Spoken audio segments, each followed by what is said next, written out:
So hello guys, welcome back. I'm Shubdeep Datta, your Unacademy educator, and today we are going to deal with the leftover part from the last lecture, that is the aromatic compounds. One second.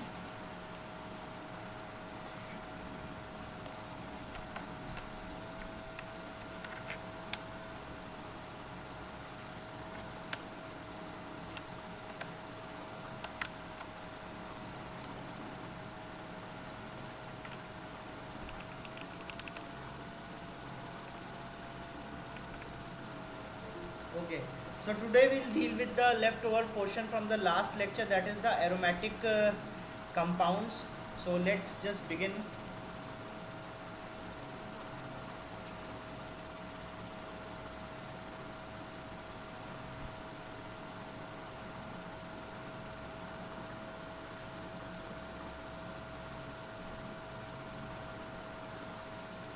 So guys, we are into the target top 100 ranks in MST CET 2021 और ये journey मैं आपके साथ पूरी करूँगा।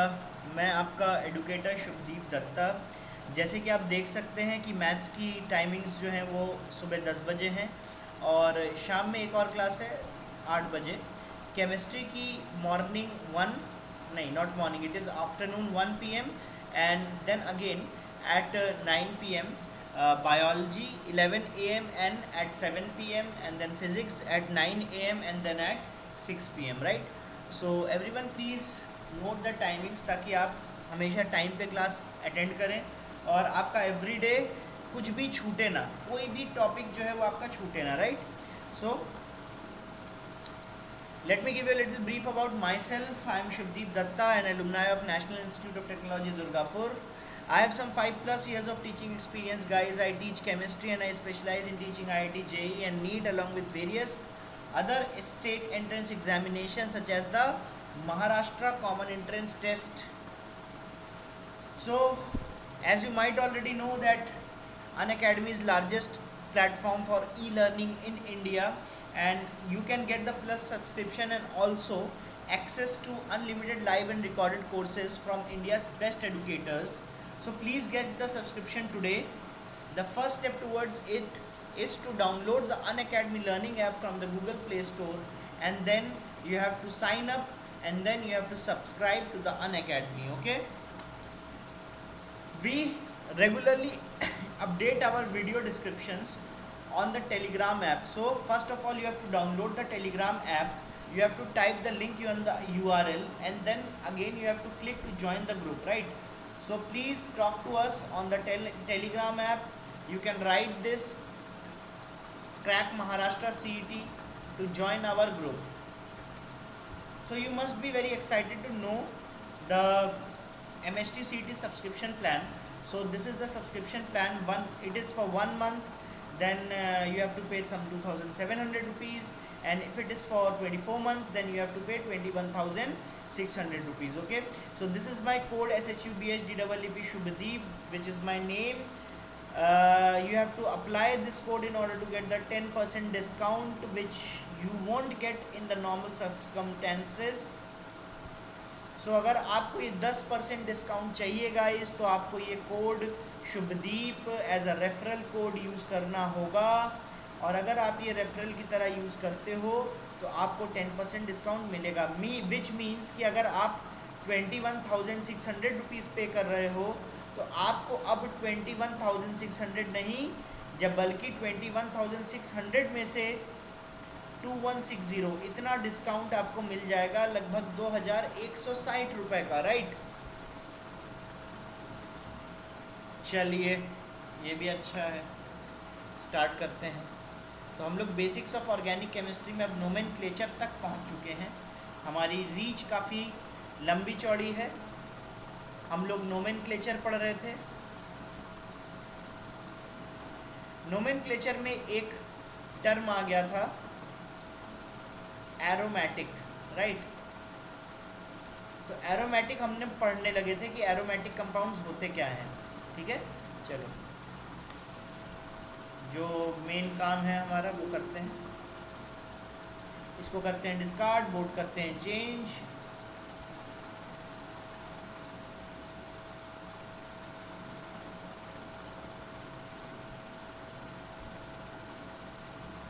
Okay, so let's begin. Om Shanti Shanti Om. ठीक है, let's begin. So we were learning about aromaticity. कोई भी कंपाउंड एरोमेटिक है उसको कैसे पहचाने, तो हमने लास्ट क्लास में डिस्कस कर लिया था ये बात कि एरोमेटिक कंपाउंड की एरोमेटिसिटी जो है वो इन कंडीशंस के ऊपर डिपेंड करेगी।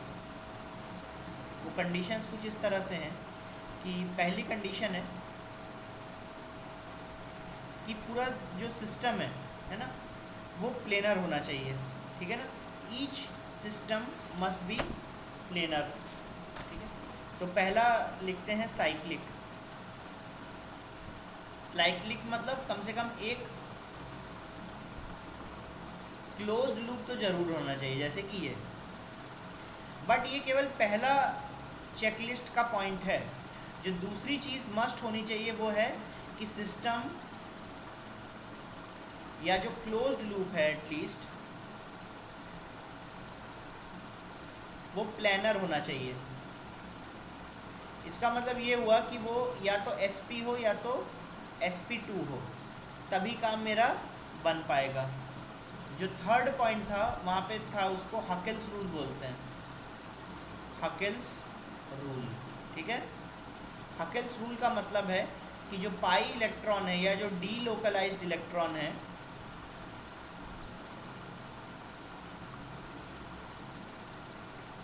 वो जो है 4n+2 रूल को फॉलो करेंगे। मतलब टोटल डीलोकलाइज्ड इलेक्ट्रॉन या तो 2 हो सकते हैं, 4 हो सकते हैं, 6 हो सकते हैं, 10 हो सकते हैं, 14 हो सकते हैं, एंड सो ऑन। जब आप n की वैल्यू को 0 से लेकर 1 2 3 4 आगे पुट करते रहेंगे तो आपको 2 4 6 10 14 ये नंबर मिलते रहेंगे। तो इनको बोलते हैं हकेल्स नंबर। अगर डीलोकलाइज्ड इलेक्ट्रॉन क्लोज्ड लूप जो कि प्लेनर भी है उसमें 2 4 6 10 या 14 होंगे तब सिस्टम एरोमेटिक कहलाएगा, है ना। एक एग्जाम्पल के तौर पे हम कल की ही बात कर लेते हैं, जैसे कि ये है। ठीक है ना, क्या ये एरोमेटिक है? देखो क्लोज लूप तो है ये भी, इस कार्बन का, इस कार्बन का। तो पहला पॉइंट तो क्लियर हो गया कि साइक्लिक होना चाहिए, साइक्लिक है, क्लोज लूप है यहाँ पर। सेकंड जो हमारे पास कंडीशन फुलफिल करने की, ये जो क्लोज्ड लूप के मेंबर्स है ना वो SP या SP2 हो जाए। तो यहाँ पे इसने 2 बॉन्ड तो बना रखे हैं कार्बन ने, एक बॉन्ड हाइड्रोजन के साथ है, चौथा बॉन्ड मिसिंग है। मिसिंग मतलब लोन पेयर भी नहीं, वहाँ पे मिसिंग ही है। तो यहाँ पे बेसिकली टोटल सिग्मा बॉन्ड 3 है, तो 3 का मतलब ये SP2 हुआ। यहाँ तो पाई आ जा रहा है, कोई दिक्कत की बात ही नहीं, ये भी SP2 है और ये भी SP2 है। क्या ये बात क्लियर है सभी को? तो मतलब सिस्टम साइक्लिक भी है और साइक्लिक क्लोज लूप जो है वो प्लेनर भी है। अब हमें बस ये देखना है कि अंदर जो डीलोकलाइज्ड इलेक्ट्रॉन है, डीलोकलाइज्ड इलेक्ट्रॉन अभी के लिए आप समझ लीजिए कि पाई इलेक्ट्रॉन है ना।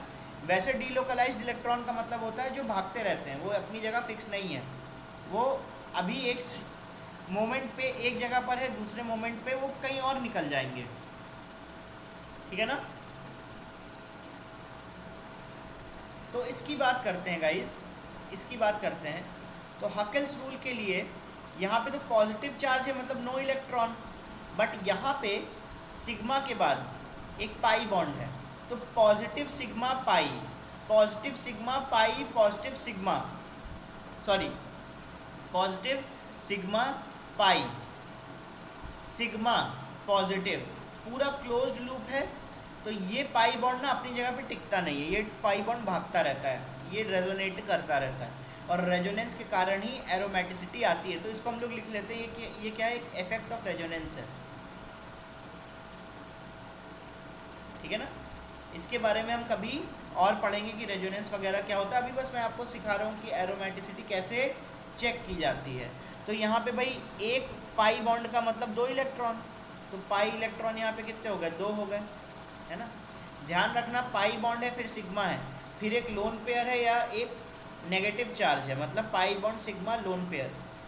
यहाँ पर ये जो लोन पेयर है ना इलेक्ट्रॉन का, ये जिस कार्बन के ऊपर भी लगाया गया है उस कार्बन के ऊपर नहीं माना जाएगा, क्योंकि जैसे ही सिग्मा के बाद में इसको पाई मिल जाता है ना बॉन्ड, तो ये अपने आप डीलोकलाइज्ड हो जाता है।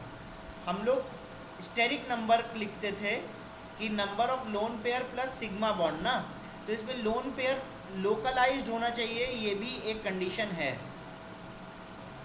तो अगर नेगेटिव सिग्मा पाई या लोन पेयर सिग्मा पाई जैसी कंडीशन कहीं पे बन जाती है तो वहाँ पे वो लोकलाइज्ड नहीं रहता, वहाँ पे वो डीलोकलाइज्ड हो जाता है। तो इस कार्बन को भले ही वो इसके ऊपर बनाया गया है, क्योंकि ये आगे चल के लोकलाइज्ड नहीं रहेगा और डीलोकलाइज्ड हो जाएगा, तो इस लोन पेयर को हमें हाइब्रिडाइजेशन में तब काउंट नहीं करना है। क्या ये बात क्लियर है? चलो, तो यहाँ तो पॉजिटिव चार्ज ही था, तो कोई ऐसी बात नहीं थी। तो पाई इलेक्ट्रॉन्स कितने? 2, ठीक है ना। पाई इलेक्ट्रॉन्स कितने? 2। हमारा काम बन गया।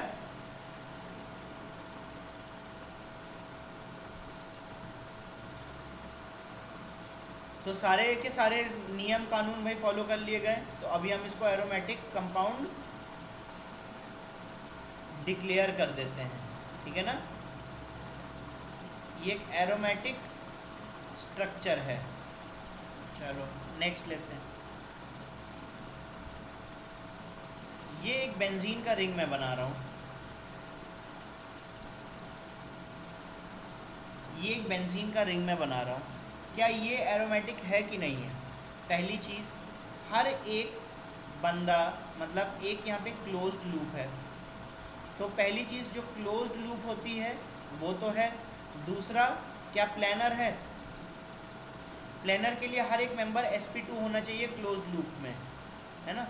तो ये भी देखो पाई बॉन्ड है इसमें ना, एक इस कार्बन का, ये एक सिग्मा बॉन्ड, ये दूसरा सिग्मा बॉन्ड, और एक हाइड्रोजन भी तो है जिसको बनाया नहीं गया, वो तो यहाँ पर भी है, यहाँ पर भी है, यहाँ पर भी है, यहाँ पर भी है और यहाँ पर भी है, ठीक है ना। तो ये भी sp2 है, ये भी sp2 है, ये भी sp2 है, यहाँ पर भी, यहाँ पर भी और यहाँ पर भी, सारे के सारे sp2 मतलब प्लानर। तो ये पूरा का पूरा क्लोज लूप जो है वो प्लानर है। मतलब इस क्लोज लूप को अगर आप प्लेन के ऊपर रखोगे,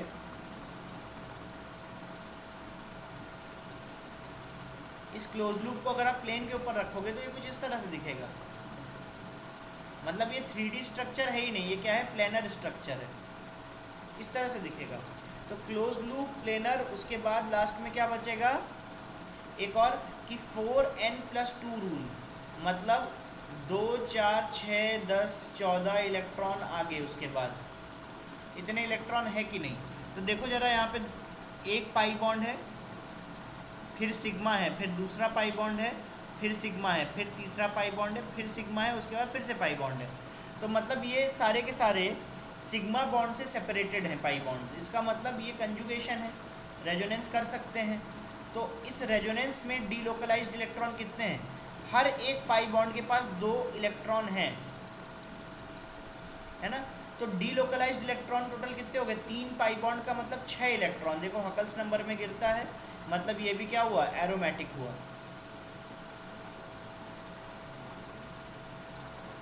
ठीक है ना। चलो नेक्स्ट, मुझे कोई ये बताएगा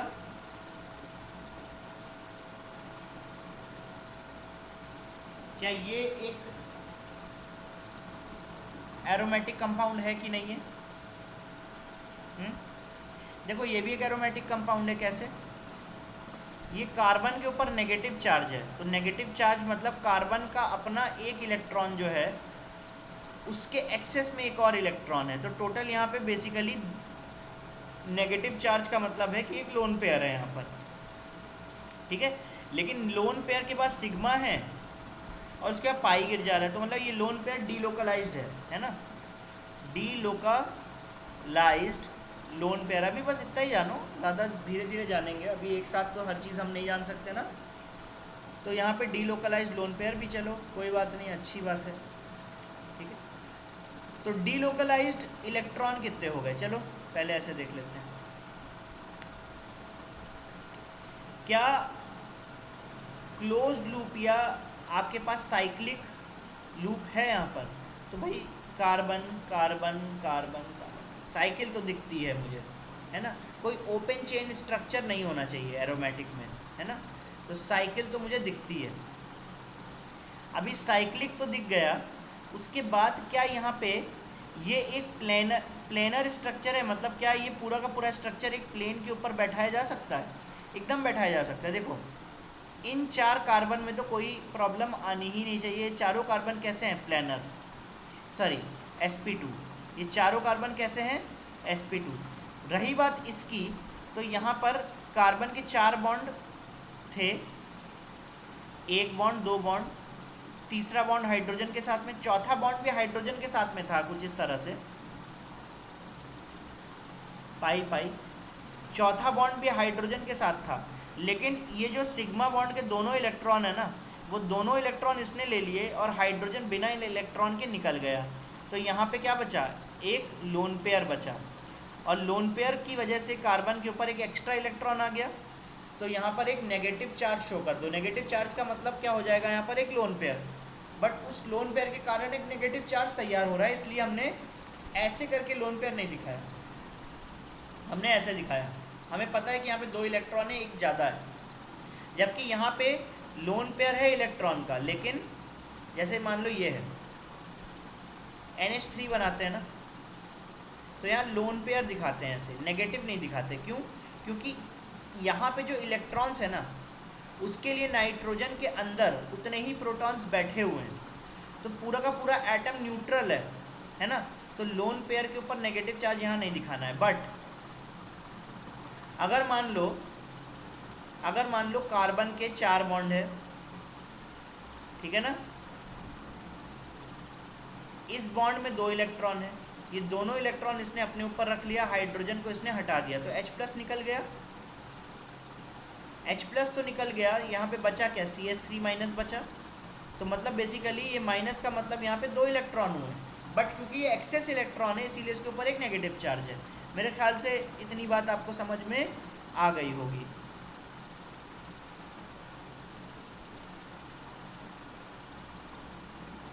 ठीक है, तो बेसिकली यहाँ पे 1 2 3 ये लोन पेयर तो है, ये नेगेटिव चार्ज जो है लोन पेयर तो है। और हाइब्रिडाइजेशन निकालने के लिए मुझे पता है कि लोन पेयर और सिग्मा बॉन्ड की ज़रूरत है, लेकिन ये लोन पेयर आपका लोकलाइज्ड लोन पेयर नहीं है ना, ये तो डीलोकलाइज्ड लोन पेयर है, क्योंकि सिग्मा के बाद जस्ट पाई है।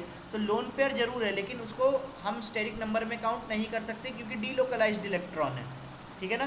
तो लोन पेयर लोकलाइज्ड तो 0 है क्योंकि डीलोकलाइज्ड हो गया ना ये। और सिग्मा बॉन्ड कितने हैं? 3 है, तो ये sp2 ये भी हो गया, ये कार्बन जो है ये भी sp2 हो गया। तो सारे sp2 भी हैं, तो मतलब प्लेनर भी है। और जो लोन पेयर डीलोकलाइज्ड है वो भी पाई इलेक्ट्रॉन में काउंट होगा, क्योंकि ये रेजोनेट करेगा। तो ये लोन पेयर जो अभी आपको नेगेटिव चार्ज में दिख रहा है वो कभी ना कभी पाई बॉन्ड में भी कन्वर्ट होगा, क्योंकि एक पाई बॉन्ड बनाने के लिए भी 2 इलेक्ट्रॉन चाहिए ना, 2 सेंटर के बीच में। तो ये इलेक्ट्रॉन अगर इन दोनों कार्बन के बीच में आ जाए तो ये जो लोन पेयर है ये उठ के नेगेटिव चार्ज बना देगा इस कार्बन के ऊपर, कुछ इस तरह से।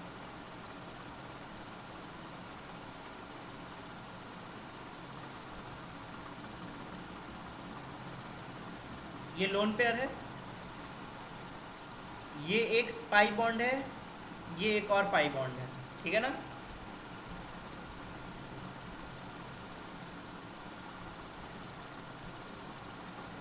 तो यहाँ पे जो लोन पेयर है ना, ये इनके बीच में गिर जाए, इन दोनों कार्बन के बीच में अगर गिर जाए तो इस कार्बन के 5 बॉन्ड बन जा रहे हैं। तो इस वजह से ये जो पाई बॉन्ड है ये लोन पेयर की तरह इसके ऊपर गिर जाएगा। तो क्या बनाएगा? देखो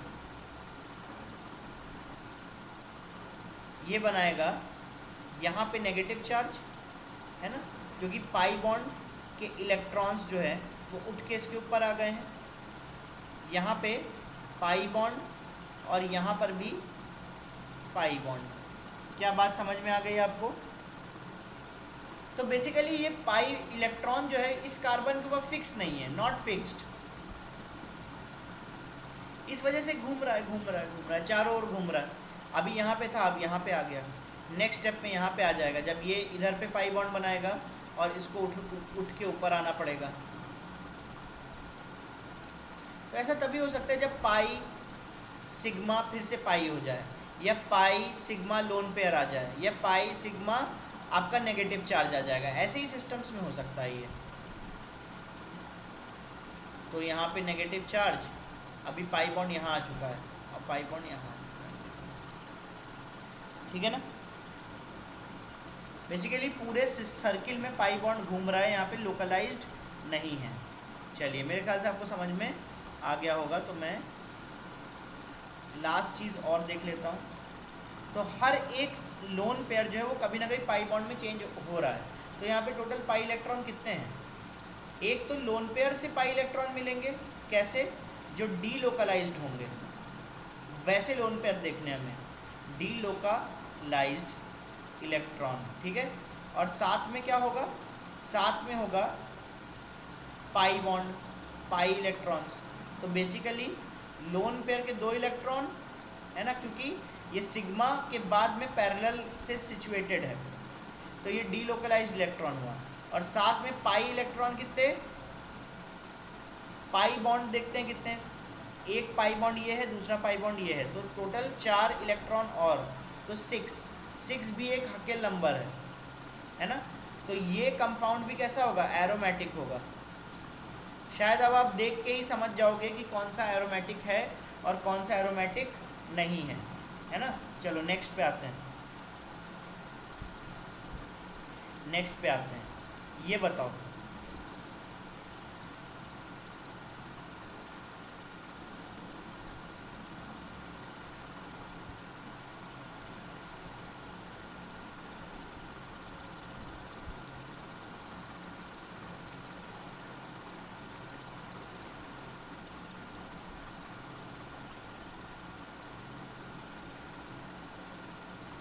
ये बताओ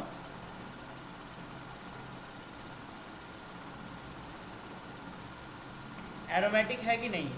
सबसे पहले क्या ये क्लोज्ड लूप है? क्लोज्ड लूप तो है। दूसरा, क्या यहाँ पे हर एक मेंबर sp2 है ताकि वो प्लेनर बन सके, मतलब each member should be sp2 hybridized. क्या ऐसा है कुछ? ऐसा नहीं है। देखो कैसे, ये जहाँ पे 2 कार्बन के बीच में एक पाई है, ये तो sp2 हो गए,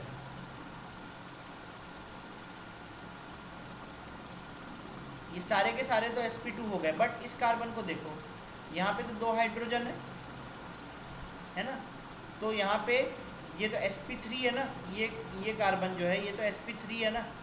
तो sp3 कार्बन अगर कहीं पर है तो ये तो 3D स्ट्रक्चर बना लेगा अकेला ये, और अगर ये 3D स्ट्रक्चर बना लेगा तो इतना पोर्शन तो प्लेनर है। लेकिन अगर इतना पोर्शन आपका 3D स्पेस कवर कर रहा है तो पूरा का पूरा लूप आपका प्लेनर नहीं हो पाएगा ना। और पूरा लूप अगर आपका प्लेनर ना हुआ तो इसको हम प्लेनर थोड़ी ना बोल सकते हैं। तो प्लेनर sp2 में हमने क्रॉस कर दिया है, तो मतलब ये ऑलरेडी क्या हुआ? Non aromatic. बट अगर मान लो हम ऐसा ही कुछ बनाते हैं,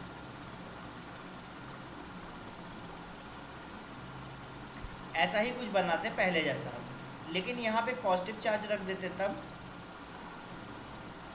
देखो पॉजिटिव चार्ज रखने का मतलब है कि इस पाई बॉन्ड को, सॉरी इस सिग्मा बॉन्ड के इलेक्ट्रॉन्स को हाइड्रोजन लेके फुर्र हो गया कहीं पे, तो इसके ऊपर बचा क्या? एक पॉजिटिव चार्ज बचा। यहाँ पे देखो एक और हाइड्रोजन भी है, चीज़ तो पूरी सेम है ना ये दोनों, बट इस जगह पे एक पॉजिटिव चार्ज है और यहाँ पे कुछ नहीं था। तो जब कुछ नहीं था तो 4 बॉन्ड कैसे बने? एक ये, दूसरा ये, तीसरा हाइड्रोजन, चौथा भी हाइड्रोजन।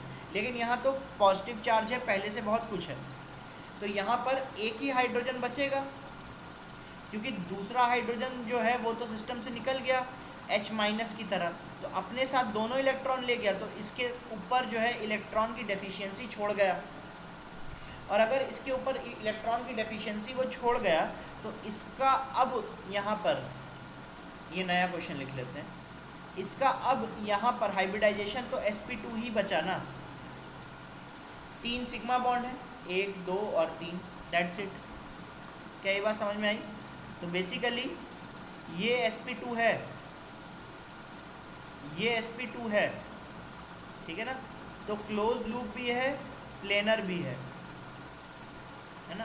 अब पाई इलेक्ट्रॉन्स देख लेते हैं।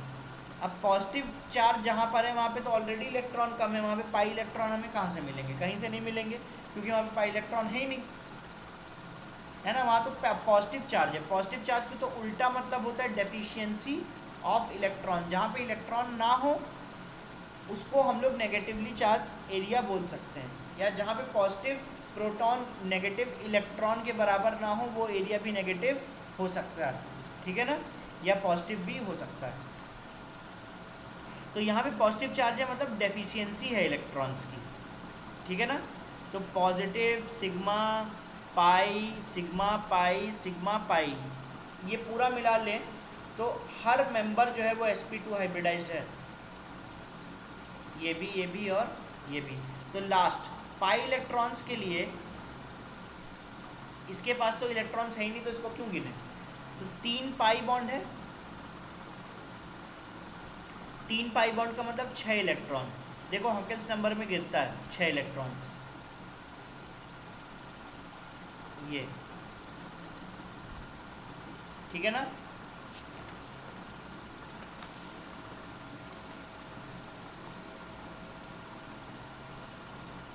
क्या इतनी बार क्लियर है कुछ। चलो हेट्रोसाइक्लिक के भी एग्जाम देख लेते हैं।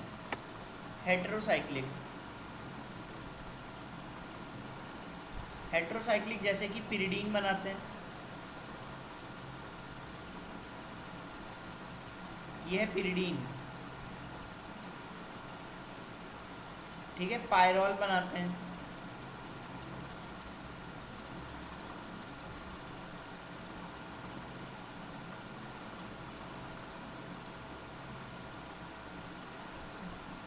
सॉरी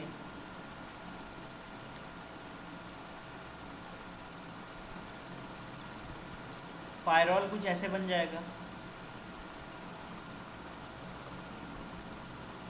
ठीक है ना।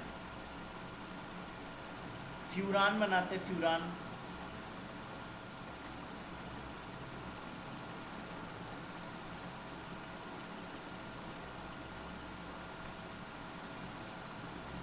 और फ्यूरान पे तो 2 लोन पेयर होता है। और एक और है आपका थायोफीन,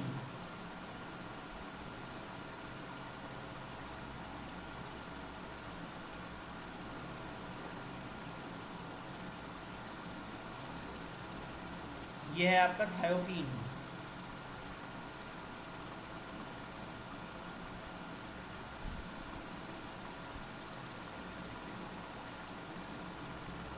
ठीक है ना।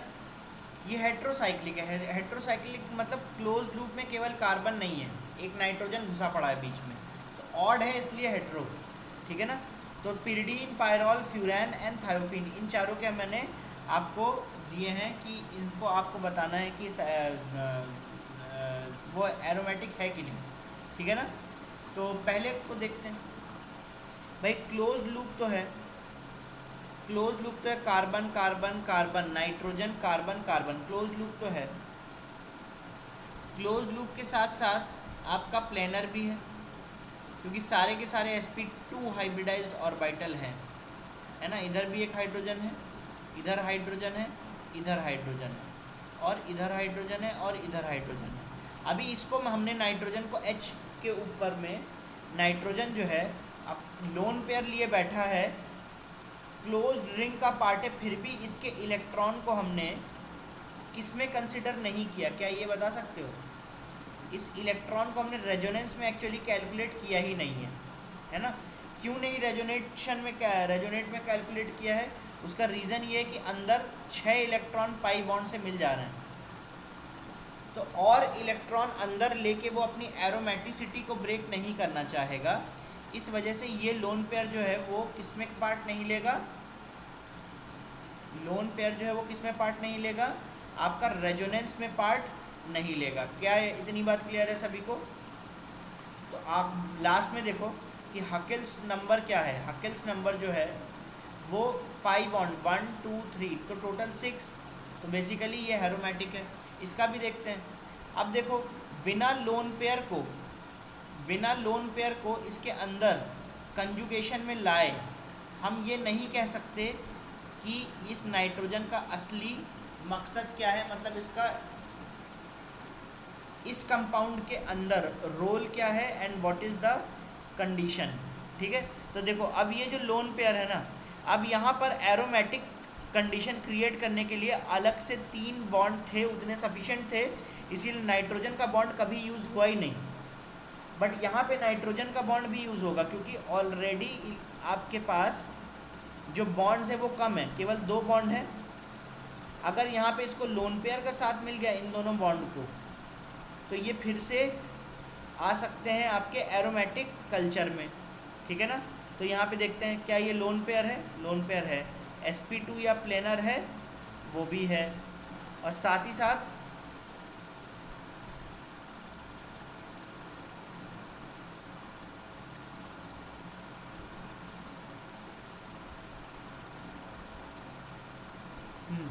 और साथ ही साथ हाकेल्स नंबर जो कि 6 होता है, तो 1 2 3 4 एंड 5 6, तो 6 आपके पास होमोलोगस नंबर आ गए, है ना। इसको देखते हैं, यहाँ पे भी सेम कहानी है, बस ऑक्सीजन था इसलिए 2 आपके पास क्या है, लोन पेयर है। तो बाकी लोन पेयर को आप कुछ नहीं कर सकते, यहाँ गिराना है, यहाँ गिराना है। ठीक है, ये जब यहाँ गिर जाएगा उसके शांत तो रहेगा नहीं, तो वो यहाँ गिरेगा और ये डायरेक्ट अपनी मालकिन के पास वापस। ठीक है ना, चलो इसकी कंडीशन देख लेना, ये भी एरोमेटिक है और ये भी एरोमेटिक है। ठीक है,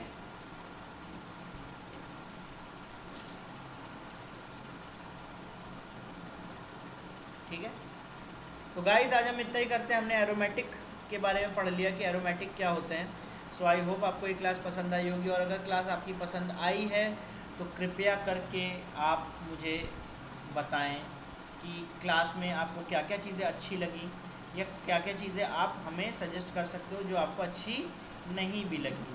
तो signing out, this is Shubhdeep Datta, thank you everyone.